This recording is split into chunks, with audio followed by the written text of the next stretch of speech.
Hey guys, Mark Armstrong here at the Barclays Center. The ACC tournament is officially a wrap. Virginia, your champions, and worthy champions at that. They just looked the part from start to finish in the regular season and here in the tournament as well. They're actually cleaning up all the blue and orange confetti over there, as you can see, that flew all over the court. Kyle Guy and the crew of Wahoo's celebrating. Their fans were definitely the largest fan base here. So what do we know? What do we know about our teams as we now head into the big NCAA tournament?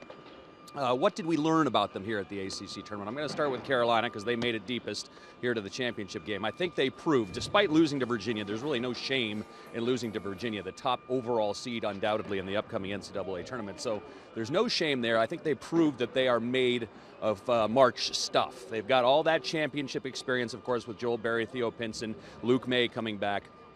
They've got young, big guys who really proved, I think, here in Brooklyn that they can be positive contributors. And Roy continues to show incredible confidence in his bench, giving crunch time minutes to guys like Playtech, to Brandon Robinson, to a lot of guys. Seventh Woods made some big plays against Virginia as well. So I think they've got depth. They've got the championship experience, and they certainly rebound the ball, and maybe, just have to have Theo Pinson as the conductor in the offense. A tough shooting night for him against Virginia, just 1 for 10, but we know that's not normally what Theo Pinson does. So I think they're made for another deep run into March, potentially a Final Four.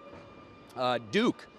Not sure what to think of Duke. Obviously, they are so intoxicatingly talented. So many guys on that roster will be NBA players next year, so you think they just have too much talent to maybe fritter it away and get knocked out early in the NCAA tournament. I think there's no possible way.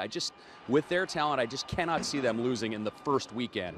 But with Duke, you just don't know what team you're going to get from night to night, and they're not good enough. Their talent is not enough to completely overwhelm the quality of teams they're going to run into starting in the second weekend, I think.